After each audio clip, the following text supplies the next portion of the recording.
Welcome back, everybody. I'm Zach. I'm with Mitchell again today. Hello, everyone.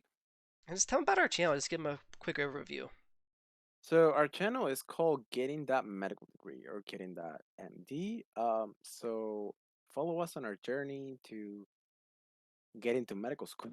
That's our big dream. We're gonna be talking everything medical related, in different medical topics, as well as how to study for the MCAT and where to study, when to study, why should you study.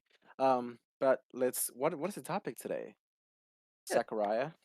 yeah, the topic is preparing for your first day of rotations. This applies to pharmacy and medical school because I did talk to a lot of medical students while on rotation and kind of got their tips and tricks for their rotations as well. So let's get into it.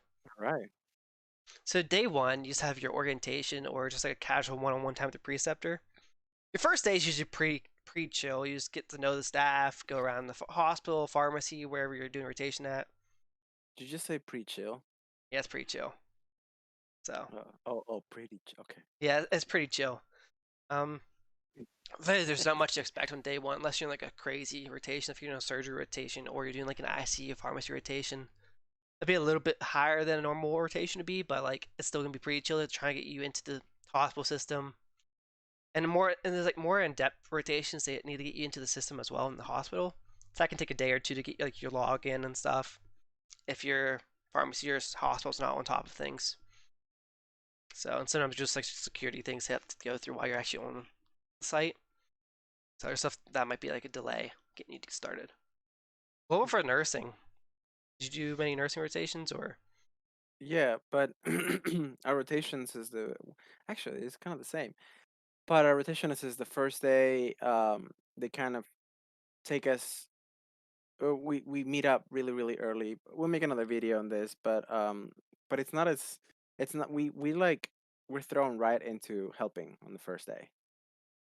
So it's not like because we have like 2 hours, Mm, and it's called clinicals. It's not really like rotations. Well, yeah, on the clinical and we side, call but them clinicals too.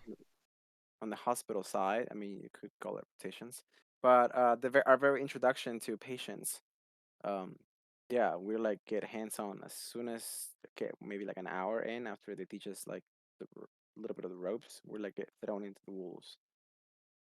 Okay, so you're more hands-on the first day. We're kind of more of like, we're kind of there, but we're not really like. First day of my internal medicine rotation, I wasn't telling the doc what drugs to use.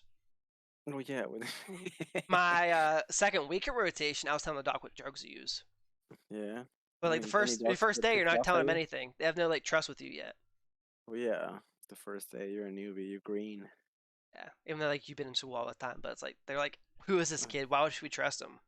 Hey, that's kind of what they're expecting the Yeah. first day though. Hey, right. Prepping for rotations, yes, I would. Depending on your rotation and where you're at. I usually email about 2 to 4 weeks before the rotation starts. Different schools have different rules they want done for the preceptor. Some say actually 2 months before, which is kind of insane. Preceptors actually yelled at me for that.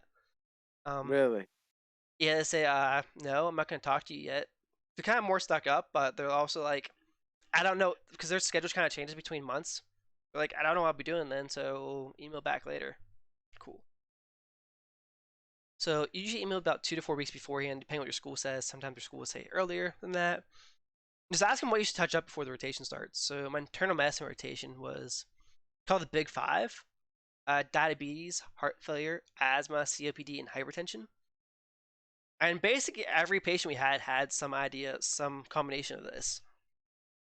That's pretty much 80 to 85% of all the patient cases we saw was this.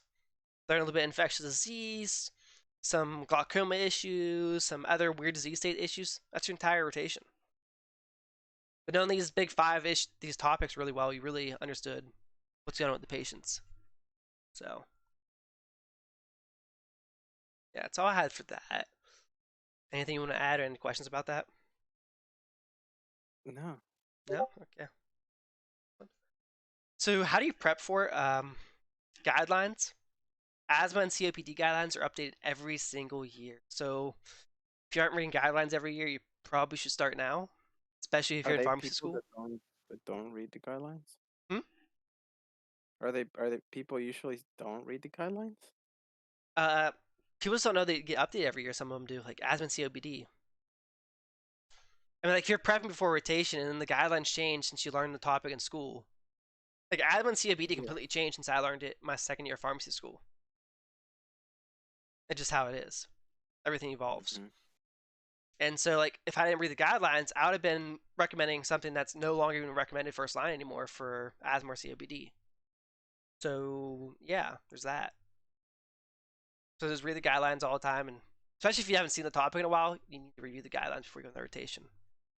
So they'll tell you what topics to review. You go to the online, you type in asthma guidelines 2021. Bring that up. Look at the pretty tables. Go through the pretty tables. Review like the summary charts. Because guidelines are Okay. long, but they have like summary charts for everyone. So that's kind of what you need to focus on. And you learn the summary Right. charts, good to go. And you'll impress your preceptor your first day rotation. Make Anki flashcards. Again, And I everything feel we like talk about is we should Anki. be we should be sponsored by Anki. The I amount of know. times that we mentioned the name.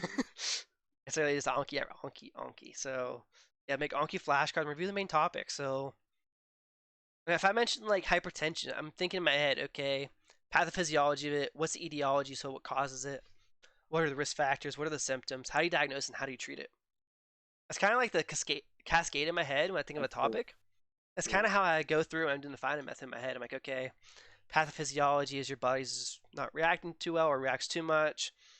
This goes up, that goes down, caused by where you live at, environmental factors, blah, blah, blah, overweight, risk factors, diabetes, symptoms, you're dizzy or something, I don't know. It's kind of how you have to think about in your head to keep like, kind of like a format going. That's right. And if you have that format going, you can think about it offhand. You're like, okay, I did Anki cards out of order, but I know the topics in this like format I made in my head already. So you kind of like do your Anki flashcards, then you put those Anki flashcards in like that format in your head. It's kind of like a filing system. You make that format and you file those Anki flashcards in there in your head. Mhm. I don't know if you ever do anything like that, Mitchell, or not. Mm-mm. That's kind of what No, works for me. I do the preset ones.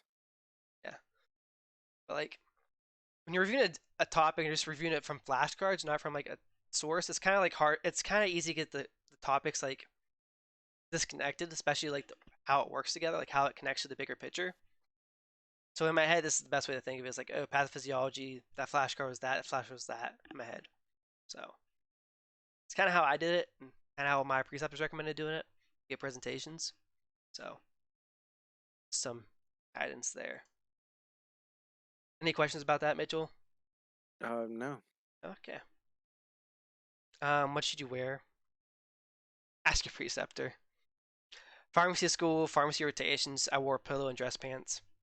Medical school students wore scrubs. Some were dressed up. Some had to dress up for the rotations. You really have to ask your preceptor, especially with scrub wise. Some have scrub colors depending on the floor, what team you're on. And they're so strict with the dress code too. Yeah, I have to wear a tie for one of my rotations every day. So, One professor yelled at a student that they asked for like white shoes, and her shoes were like mostly white, but like they had like a little line of like silver, just like a little sliver of silver in the back of the shoe. And this professor yelled at the student because they were not all white, and I'm like, what? Like, it's crazy. some of them are really strict. We never had a shoe requirement. We mostly just had a dress code Oh, requirement. dude, we have like, yeah, I mean, you can't be unkept, have to be shaven, and the hair has to be kept, and then of course your whole scrubs can't be dirty, and then you have to wear the white coats, and then you have to wear white shoes, and it cannot be dirty, and just, Yeah, nurses at yeah, WVU don't do that. They wear whatever shoes they want. So, and stuff. Oh yeah, once you get to, to start working in the hospital, but in uh, nursing school, I mean, this, at least the nursing school that I went to, they're so strict. they're just nursing students working, just doing their clinicals in their hospital. They didn't care what they were. Are you kidding me? I literally have to find white shoes. I was like, well, who Oh no, says the that? girls I saw had pink shoes on, some had orange shoes on, some had blue shoes on. Yeah, it didn't matter. I saw my white shoes. I was like, I'm done. Never I was saw I jealous. never saw one girl in white shoes. I don't think.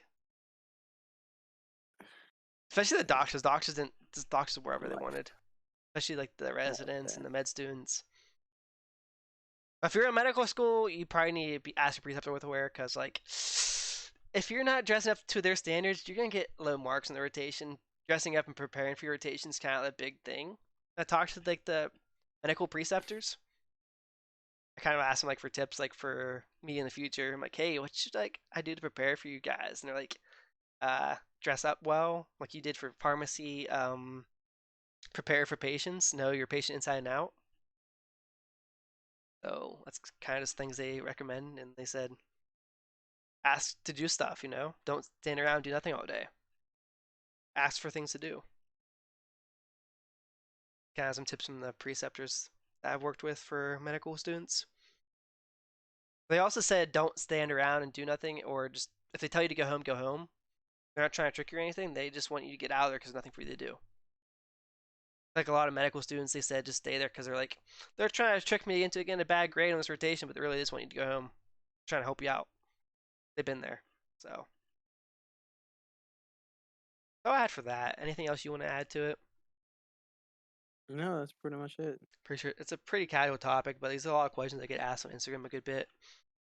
So yeah. Okay, guys, we'll see you in the next video. Comment below any questions you have about pharmacy school, pharmacy rotations, or medical school rotations. I could maybe answer some of those since I did talk to a lot of medical students during my pharmacy rotations. So comment below, subscribe, like the video. See you next time.